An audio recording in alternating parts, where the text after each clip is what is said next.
علامہ اقبال علیہ رحمہ فرماتے ہیں کہ میں گھر آیا اور ہمارے گھر کے سامنے ایک سائل کھڑا تھا.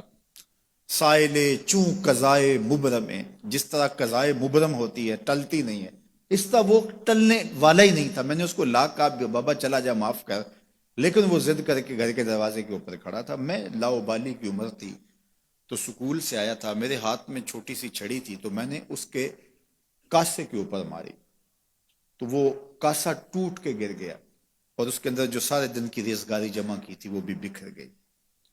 تو کہتے ہیں کہ وہ ریزگاری اکٹھی کرنے لگا اور میرے والد شیخ نور محمد اندر سے کہیں دیکھ رہے تھے تو وہ باہر آئے. انہوں نے وہ ریزگاری اکٹھی کر کے اس کو دی اور اس کو اور پیسے دیے اور اس سے معذرت کی اور اس کو رخصت کیا اور مجھے بازو سے پکڑ کے اندر لے گئے.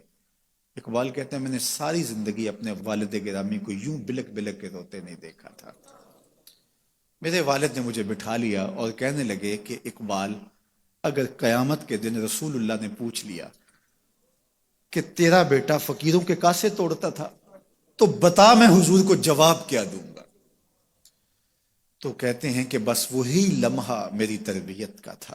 بلکہ اقبال پھر ساری زندگی کہا کرتے تھے نام تو از پدر آموختم، حضور آپ کا نام، آپ کی محبت میں نے اپنے باپ سے سیکھی. یعنی حضور کا سامنا کیسے کروں گا. اور پھر یہ اقبال کے کلام میں آخر تک یہ چیز آتی ہے کہ کیسے حضور کا سامنا ہوگا.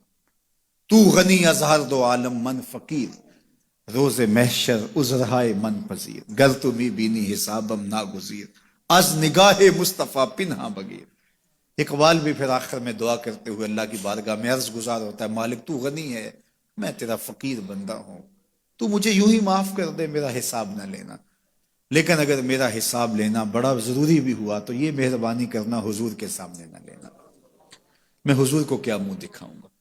تو یہ فکر ملی کہاں سے؟ یہ باپ کی تربیت سے ملی، یہ ماں کی آغوش سے ملی.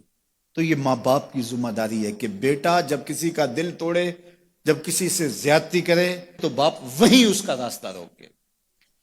اور ایک فقیر کا لاؤبالی پن کے اندر کاسا توڑ دیا اور باپ نے پھر ایسی تربیت کی کہ اقبال ساری زندگی لوگوں کے دل جوڑتا رہا، ساری زندگی بتاتا رہا کہ انسان کی اصل صورت کیا ہوتی ہے. دل نہیں شاعر کا ہے کیفیتوں کی رستخیز، کیا بتاؤں کہ درون سینہ کیا رکھتا ہوں میں، در غم دیگر بسوزو دیگر آرا ہم بسوز، گفت مت روشن حدیث گر توانی دار ہوش، کہہ گئے ہیں شاعری جزویست از پیغمبری، ہاں سنا دے پڑھ کے ان کو پیغام سروش.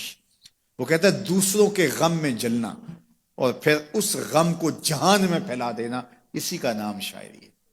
پھر اقبال نے وکری شاعری کی، شاعر تو اور بھی ہیں لیکن اقبال کہتا ہے شاعری از مثنوی مقصود نیست، بت فروشی بت گری مقصود نیست، کشتائے انداز ملا جامیم، نظم و نثر او علاج خامیم.